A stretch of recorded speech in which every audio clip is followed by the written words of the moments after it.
Thank you very much for that wonderful introduction, and thank you to all of you for being here this afternoon for what I promise is going to be a riveting session with one of the most spectacular literary superstars of our times, Damon Galgut, whose novel, The Promise, as you may all know, has won the Booker Prize and has truly been a piece of writing that's resonated with so many people across the world and also created ripples, not only for its content, but also its form. So I'm very delighted to be here chatting with you, Damon, about a book that I was sent along with another book that I would have liked to read, and as I was joking with Damon earlier, that has a wonderful line on E.M. Forster, which you all must pick up, called Arctic Summer, which says, "You can love two men at once, but not on consecutive days."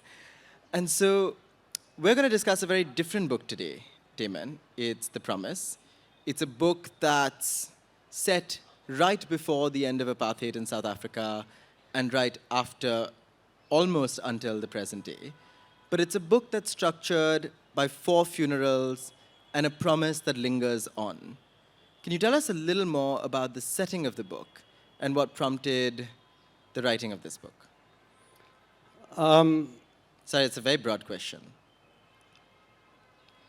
The very original germ of an idea for The Promise came from a conversation with a friend who was telling me about 4 family funerals that he'd attended. He happens to be the last surviving member of his family. And he's a very funny raconteur. We were both a little inebriated.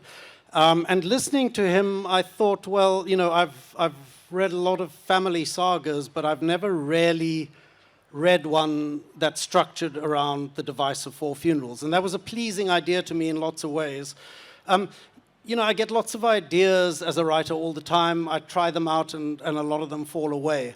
The ones that stick, the ones that you can live with for the 3 or 4 years that it takes to write a novel, are the ones that speak for you at that particular time in your life. And this one spoke for me on the level of time and the passage of time. It happens to be a preoccupation of mine more and more as, you know, my own mortality has come roaring towards me over the horizon.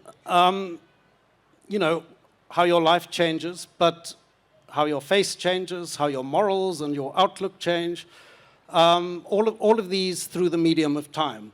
And at a later stage in the writing process, I realized that I could deal not only with the changes of the individual lives of the people in this family, but also the life of my country, South Africa, which has been through some convulsive historical changes in the last 40 years, far more than most other countries that I know. So it was a way, you know, I also believe there are very intimate connections between what happens in the nation and what happens in the family. And it was a way to, explore the recent life of South Africa, although I try to keep that in the background, and the disintegration of this particular white family, situated really on a small patchwork of farms outside Pretoria, which is the city I grew up in.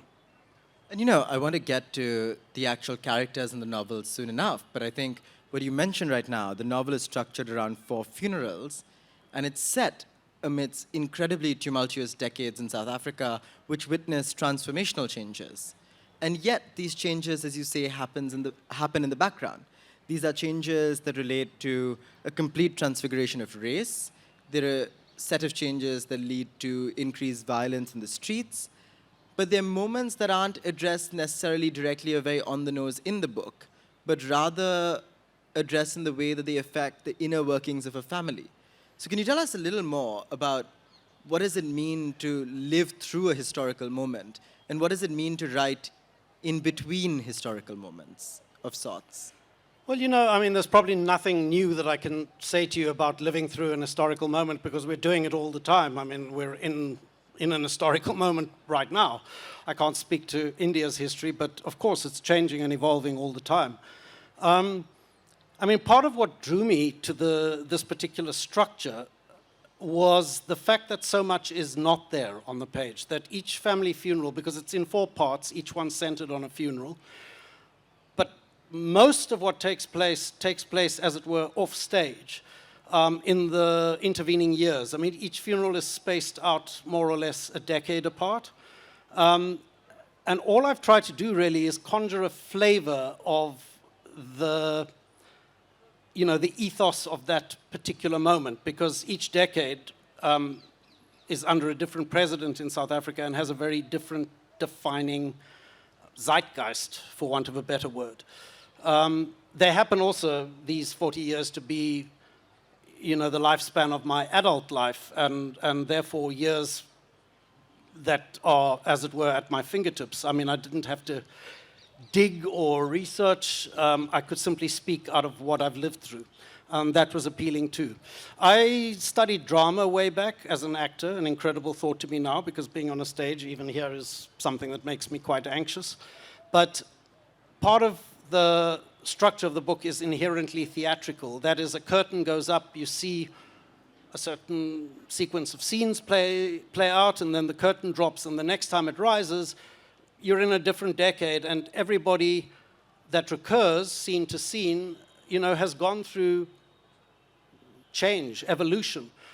That's appealing to me because basically the reader has to fill in the blanks. At an earlier talk, I can't remember where, somebody came up to me and said, did I know that there was an official word for, those white spaces in a cartoon that separate each frame of the cartoon, and they're called gutters. So, part of the appeal for me in this book was how big and rich the gutters were, but the work that gets done there is really done by the reader. But in between, as you say, these gutters and populating these gutters are a wide assortment of characters that really bring this novel to life. And I think what's remarkable is, because you see 4 funerals and 4 decades, you see a character arc that's unusual from what you see in most novels. You get the lives of these characters in sort of fits and spurts and bits and bobs. And they come to life and grow in a new South Africa that's emerging around them in very intriguing ways. You've got the central character of this book. For those of you who haven't picked it up, please do. I have only gotten a copy right now, so unfortunately I haven't marked it for passages that I wanted Damon to read, but I'll get him to do that some other time. But the central characters of this book, if one could term them that, are Amor, who is one of the daughters in the family, and Salome, who is the house help, who the promise is centered around. Amidst these characters are a range of people who populate the pages of the book, who are being transformed by the country that you see changing under their feet. Where do you think the inspiration for a lot of these characters came from?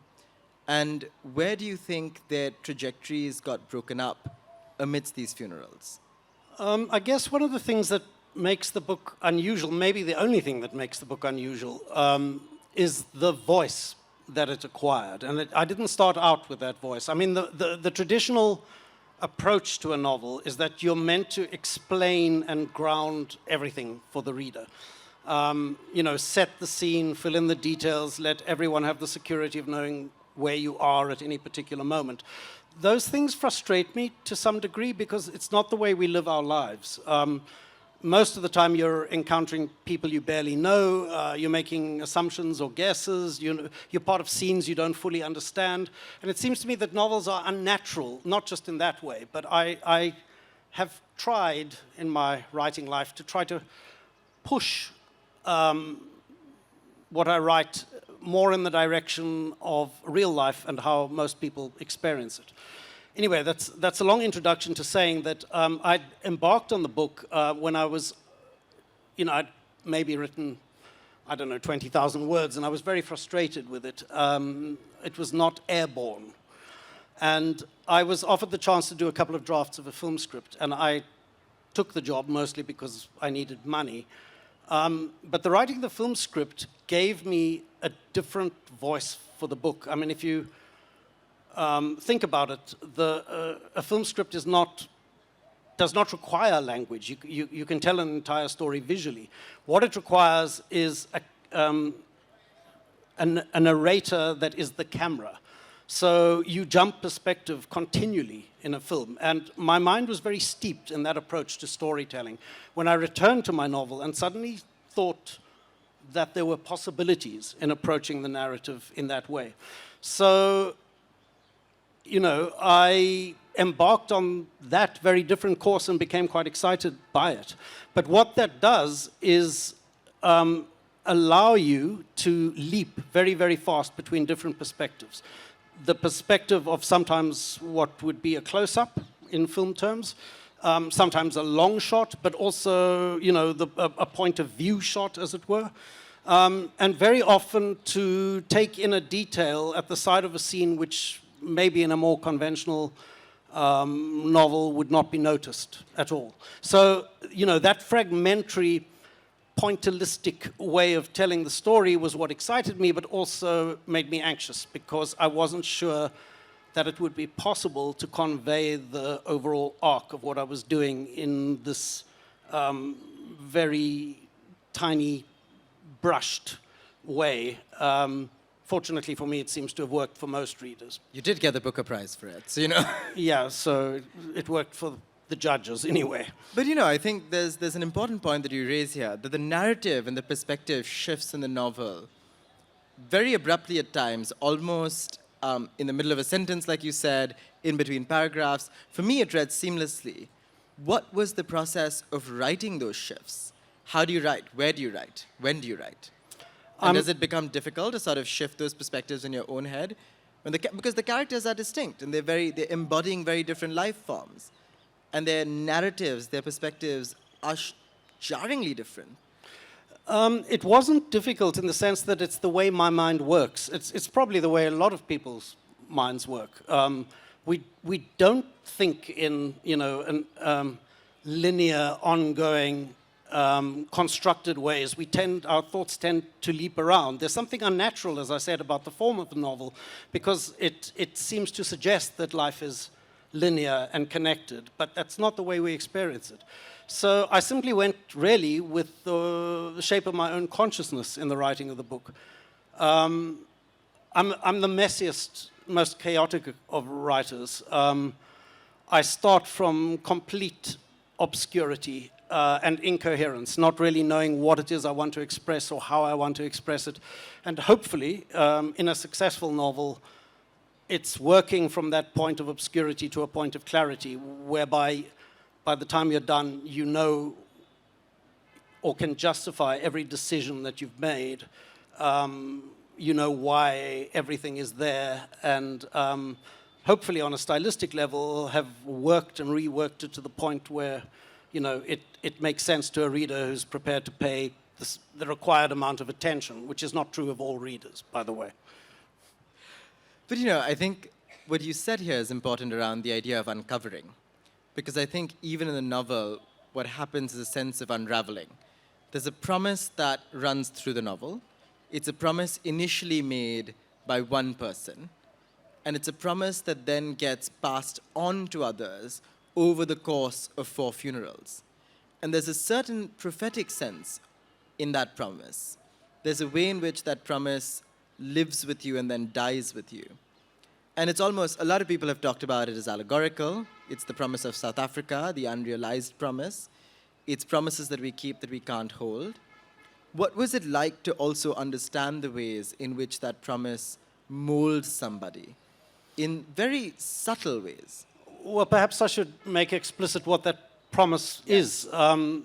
In fact, it was not part of my thinking in the early stages of the book, but I was already underway and wrestling, you know, with the characters and scenarios when I had a conversation with a friend who was telling me about a family situation that had been occupying him, exercising him for quite a long time, in which his mother, who had died a long time before, on her deathbed, extracted from the family this promise that they would give a small piece of land with a broken down house on it, which was part of this patchwork of small holdings that they lived on, to the black lady who had been looking after her, this mother, through her last illness. And the family agreed that they would do this. And then, in true white South African style, danced around for 40 years, finding ways not to follow through. And he was telling me the story because finally, after all this time, he had got it right with the family that they would actually honor this promise, and it was happening. And I thought, well, that's, if you're working in this fragmentary way and the novel is broken up into 4 parts, you need things that are consistent that would stitch through it to hold it together. And I thought, well, that's a strong thematic thread. And it's also a thematic thread that resonates with modern South Africa, because land and who owns it, who used to own it, who it was stolen from, and who it should go back to, these are all very, very central questions in South African life right now. So obviously it carries quite a lot of symbolic resonance. And it could have been a story of, a sort of feel-good story of triumph of the human spirit, if you like, if this piece of land and the house was really valuable. And the question of, it being given finally to this black lady was a moment of victory. But in fact, this is a worthless piece of land with a broken house on it. And nevertheless, this family does not have the generosity of spirit to do what they were supposed to do. And that, I'm afraid, does speak or say quite a lot about white South Africans as I've perceived them. But I think there's, again, when I said prophetic, I think there's a sense of something that goes beyond the logical, that goes beyond the rational, that undercuts the novel, right? There's this obsession with this piece of land that's slowly going to go and become worthless, that does not make sense in the grand scheme of things, and the desire to not give up that land is such an obsessive desire. And this attachment to this piece of land is again so obsessive that it makes it quite evident over the course of the book that there are resonances that you can see across the world today. And I know we said we'd speak about this because there is a certain spiritual sense of the lack of keeping a promise that haunts the book and results in repercussions that do not need to be material, that do not need to be direct in terms of someone slapping you on the wrist or coming after you with a court case, but are internalized. And you see that in so many ways in a world where promises are broken all the time. You're someone who's spoken out very vociferously and very outspokenly on Palestine about what is happening in Gaza right now. And I think what is powerful that comes out in the promise is not that there is a need to understand these historic conflicts through merely a lens of the law or through a lens of who's going to be punished. And the ICJ has recently taken up this case, and South Africa is the country that brought the case to the court. But in many ways, it goes beyond that. What is the way in which a broken promise, a miscarriage of justice, affects us fundamentally, that it tears away almost at a soul? Well, it's a big question. I take promises very seriously. I mean, I think if you promise something to somebody, you're basically undertaking that whatever happens, whatever life or fate may throw at you, you are resolved to make this thing happen, whatever it may be. If you want to talk of spiritual, there is a spiritual undertaking involved in that. You're saying, I'm overriding happenstance to bring this into being. But many people don't take promises seriously at all. I mean, that central promise obviously hovers over the book, but there are lots of other little ones that I've built into the fabric of the book. Amor, the youngest daughter, doesn't want to go back to boarding school, and she says to her father, "Do you promise I don't have to go back?" And he says, "Yes, I promise." And yet she gets sent back without a second thought. Now, I remember in my childhood how much those sorts of broken promises mattered to me. They were very casually, made and broken. So, yeah, those are, if you like, very small spiritual wounds, but I remember them in my adulthood as broken promises that my parents failed to fulfill. So, how much more resonant and meaningful is it when, you have a promise on the national level? South Africa's promised to reform itself, to deliver a new life for its citizens. There are very few people now who feel that South Africa's lived up to that promise. Yet in 1994, at the time of our first democratic elections, there was a heady, giddy sense of renewal and possibility, and the possibly very naive belief that we could carry this out. We could remake our futures. It has not come to pass. You know, I'm not sure what the promise of Israel is or might be, but you know, politicians are always making promises and breaking them. And I'm not even sure that we can attach a spiritual value to those kinds of promises anymore. They're that worthless. And there's a certain sense in which that comes out in the book. There's a line that I still remember where the rabbi who's officiating one of the funerals says that the internal family conflict has not troubled him and given him as much moral turpitude as the question of the formation of Israel. And there are ways in which there's a sense of course, a broken promise that runs through the book and a sort of serious narrative that runs through the book. But it's not a very serious book in between all of these promises. At parts, it's hilariously funny. I remember reading it over the course of the New Year's and I was laughing out loud. It's dry, witty humor. It's people navigating the bureaucracy of death. It's people navigating life in incredibly changed circumstances. What did it mean to sort of write these narratives that kind of reflect upon a scenario that might be very dull, dry, and serious, but actually plays out in very different ways? And do you think the setting that you've found for it, the story of a single family, allows you to bring that out more effectively than other forms? I'm not sure if it's the family. I mean, I just think human life generally, life's a serious business, and yet it's very funny. Human endeavors and struggles are very amusing. I'm very fond of the way Samuel Beckett described Waiting for Godot as a tragicomedy, because I think human life is a tragicomedy. It's desperately sad, but at the same time, there's always something to laugh at. And without that, many human situations would be utterly intolerable. I'm very glad you found the book funny, because some readers are apparently tone deaf to the irony of it. And without that irony, I would not have been able to write the book, and I think it would be a very bleak experience to read it, honestly. The raw material of, you know, broken promises, but also the funerals, the fact of death, which happens to be, you know, the end of our individual journeys through time. All of us are going to end up with a funeral one day, if we're lucky, I guess. That's dark, bleak material. And yet the book's not about death, it's about what we do before that. It's about human life, and human life is very funny. People are very funny.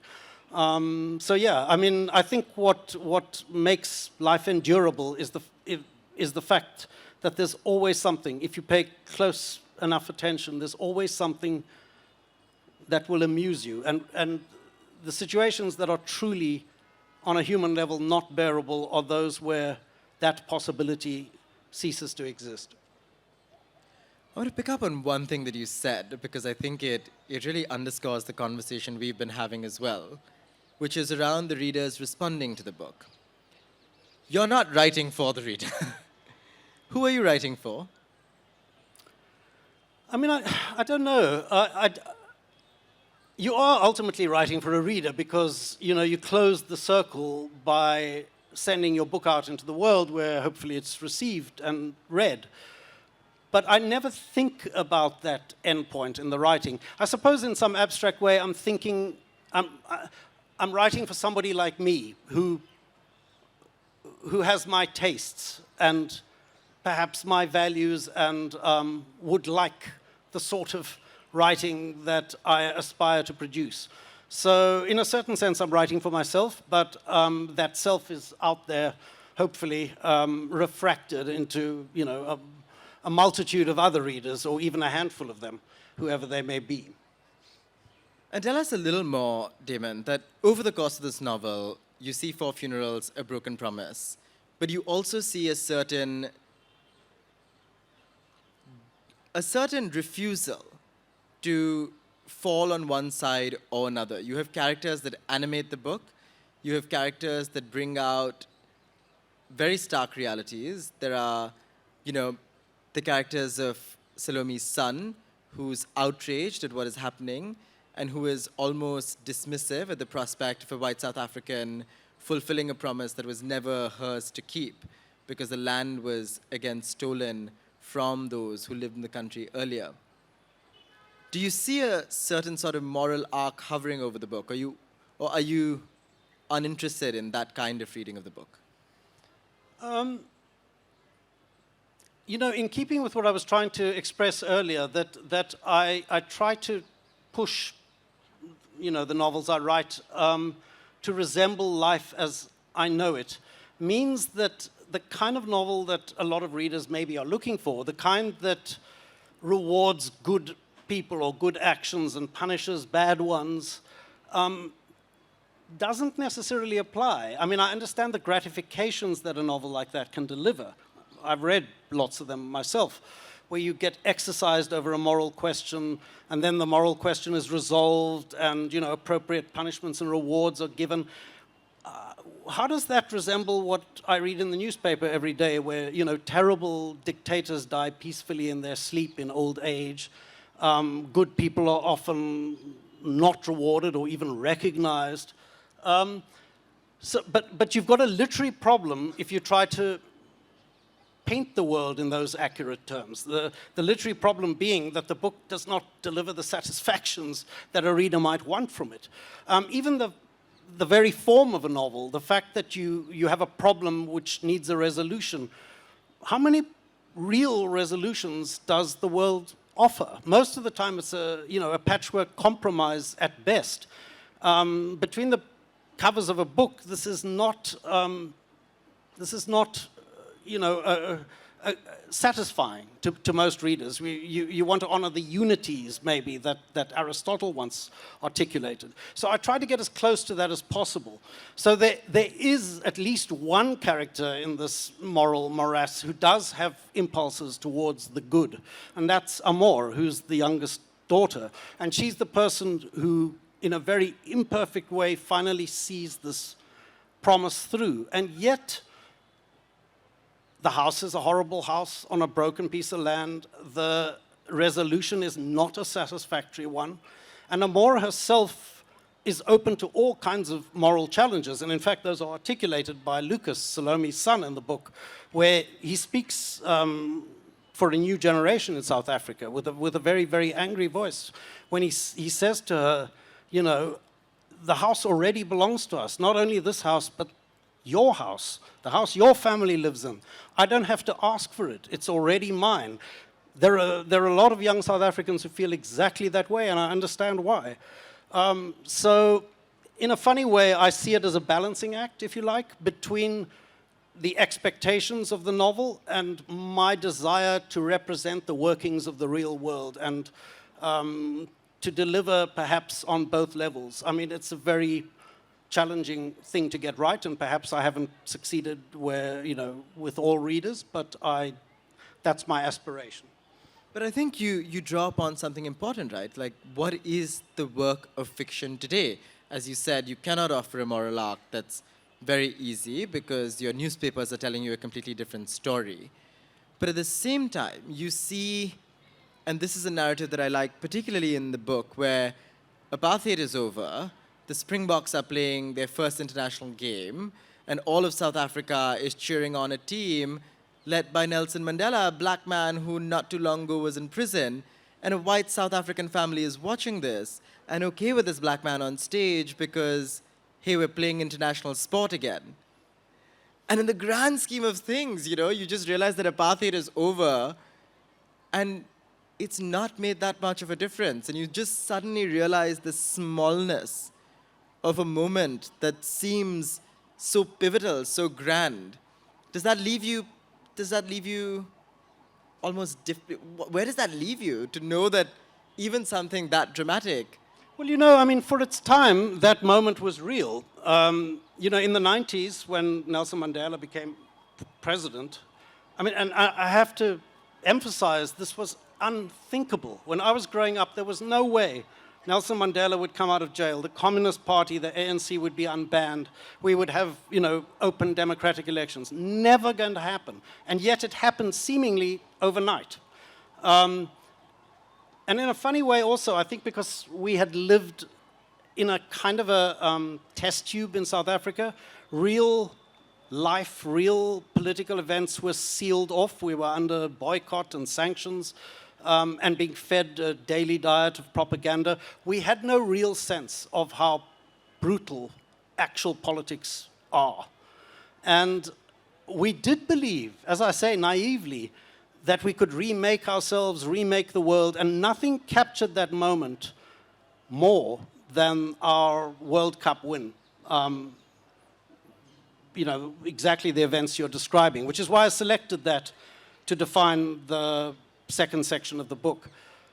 Yeah, looking back at it now, it's absurd. You know, the hope embodied in that moment seems unbelievably inadequate, thin. Yet at the time it was real. That was what we thought was going to happen. And in a different sort of book, maybe that would be your triumphal climactic moment. But as I say, I have tried to work against presenting the world in those terms because it doesn't actually work that way. And the South African story has certainly not worked that way. And it's been done before. You know, I remember before I met most South Africans, my only access to post-apartheid South Africa was a wonderful movie which I loved at the time but don't love anymore, Invictus, which ends with this massive bonhomie with black and white South Africa coming together and a perfect picture of the post-apartheid rainbow nation coming together in peace. And you shatter that. Well, almost directly. Well, real life has shattered that too. I mean, you know, movies work on that kind of feel-good, exercising your emotions. And of course, there's a sort of catharsis that takes place. But is it real? Not in my perception.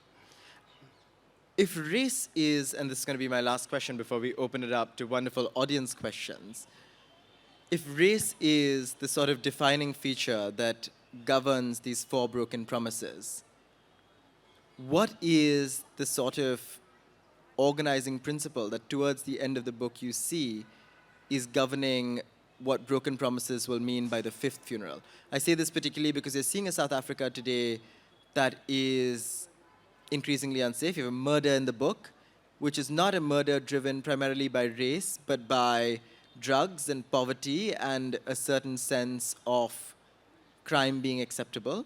You're seeing a transformation in which, if the structures of apartheid didn't exist, their sort of remnants continue to roam around in a South Africa that doesn't understand what the central problem anymore is. And it might as well be race. So what do you think governs the sort of interpersonal relationships and the complex ties that hold this country together right now and the years to come?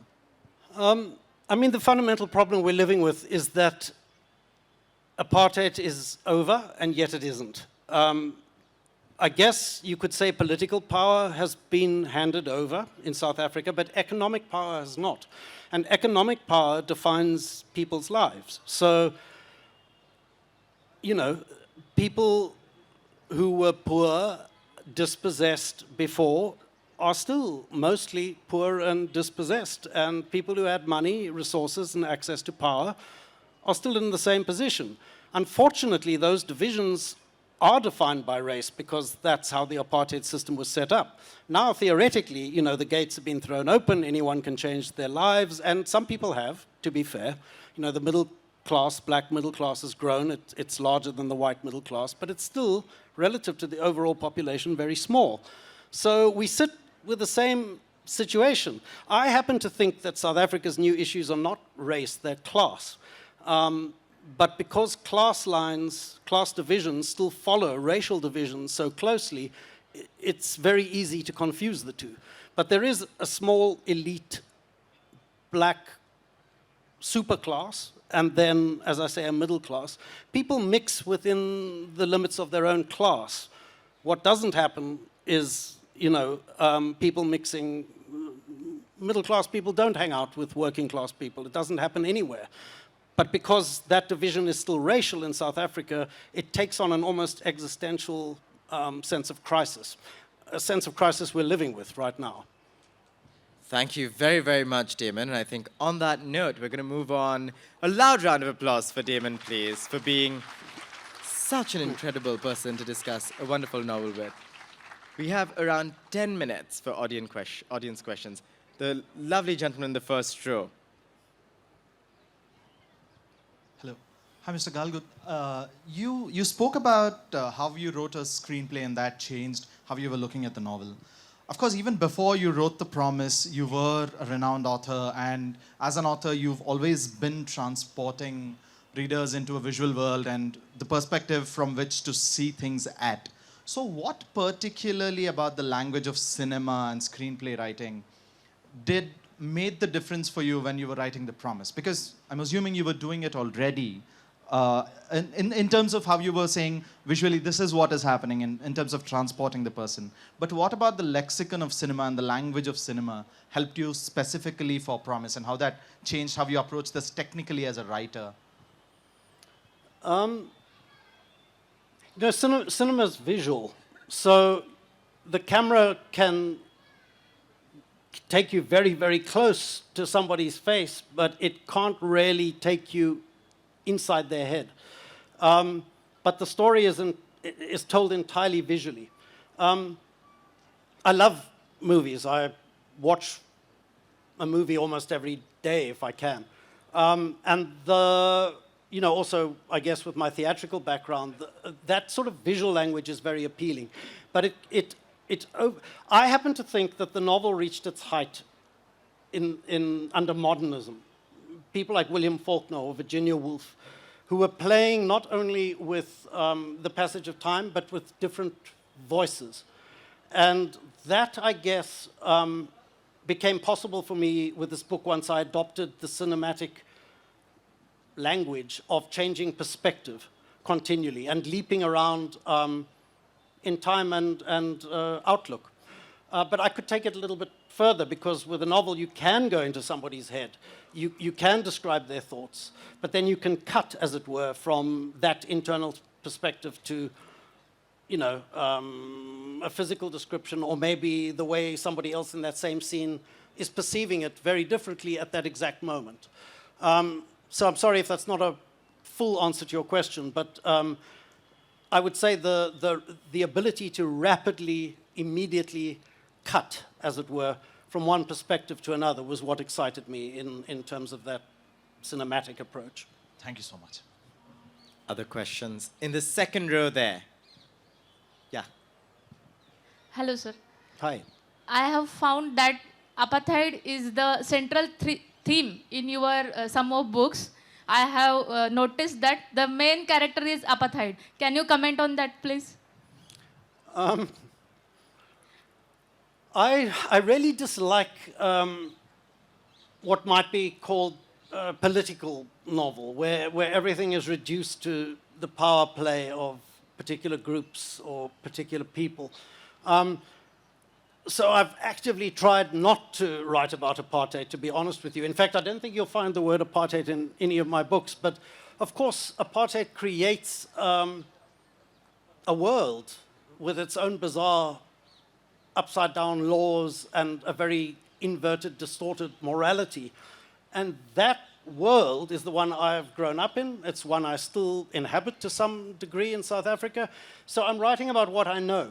But what I know, just as what everybody here knows, is shaped by my historical moment. We're all products of our time and place.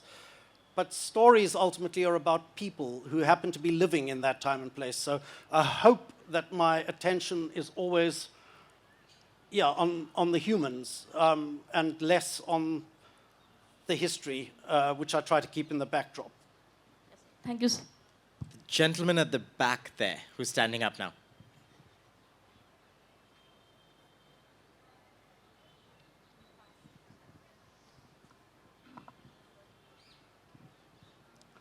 In South Africa, political freedom has been attained. Still, they are not economically free. So what's wrong in the country? What kind of system, economic system they are following? It is capitalism or socialism? No, it's very clearly capitalism, which is one of the mysteries of South Africa, because I think the ANC as a resistance movement was always based on socialist principles. It was one of the great fears sold to white South Africa that if we give in and black people take over the running of this country, we're going to be communist. And communism is godless. You know, apartheid was very dominated by a severe form of Calvinist Christianity. And we saw it or we were told it was our spiritual duty to defend South Africa, but also the Western world against communism. It was part of the Cold War mentality. But in the years leading up to 94, with the democratic elections, something changed on the side of the ANC. I think it was probably Thabo Mbeki who was the engineer of that switch. But no, the ANC, when it took over, basically signed up to, well, precisely the way we had been living. So yeah, it's capitalism run riot. And we've lost the moment, unfortunately, because I think there was real goodwill for a while. White people would have been prepared to give up far more than they are prepared to give up now, back in the 90s, if there had been some kind of socialist program to bring people onto a more equal footing. But unfortunately, I think officially, we do have the largest inequality gap in the world between rich and poor, which accounts for almost every travail that we're going through right now. The lady at the back there in the green. You can go ahead.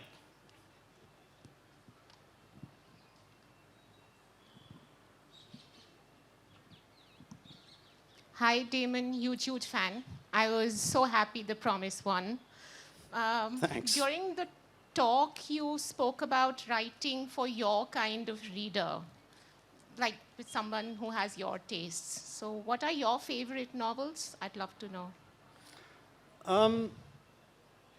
Well, I have quite eclectic tastes, to be fair. But you know, I mentioned the modernist moment as being what I think of as the height of the novel.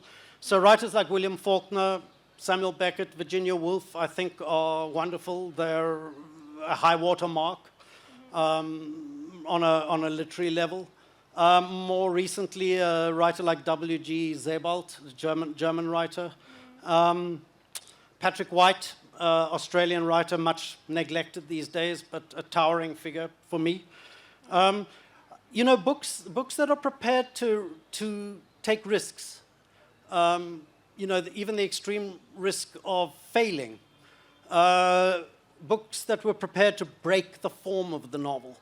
It's not a risk that's favored these days because books are perceived to be so much under threat from the series, the streaming series more than anything, or from social media, seem to set up a challenge which I think is a false one. A lot of publishers think books should be competing, if you like, with social media or with series. And I think you've lost before you begin. I think books should fall back on their core strengths, which, you know, rely primarily on language and what language can do. And, you know, the sort of risks that might have been possible 40, 50 years ago are just not even considered an option by most publishers. And the writers I've mentioned, Beckett, Virginia Woolf, Faulkner, I'm not sure they would actually get published now if they submitted their novels. I think they'd be considered too much of a risk, which is, you know, I can't prove that, but that's my sense, and I feel really sad about that. Any other questions? The lady there on that side of the room with the sunglasses. If you can get a mic to her. If you can just stand up, yes. The mic should reach you somehow.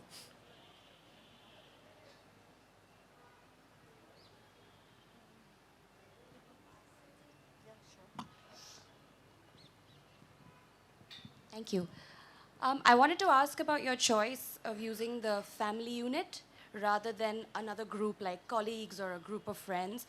How central was this choice of a family unit to demonstrate change or just tell your story? Yeah, I mean, I think it was quite central, but I'm not even sure I could define to you why, because almost everything else I've written has centered much more on a solitary individual, the kind of individual who might have been damaged by growing up in a family like this.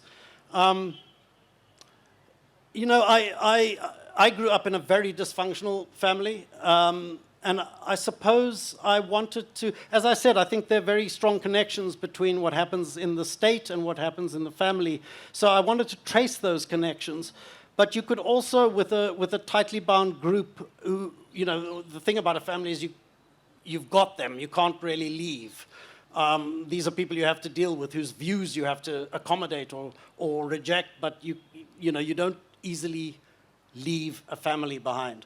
So it allowed me, I think, to put in very different perspectives. So in some way, I think each member of the family that I've dealt with embodies a different aspect, if you like, of white South African thinking. I mean, the middle daughter is someone who's entirely hedonistically caught up with herself, isn't even interested in larger moral questions. The older son is someone of my generation for whom apartheid was created. Without any effort on his part, all the fruits of the world were presented to him just by virtue of being white and male.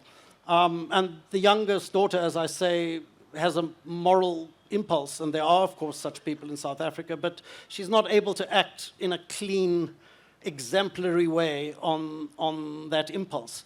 So, yeah, it allowed me to look at really what I've encountered and processed of the white South African milieu that unfortunately is my world and the one that shaped me. Thank you.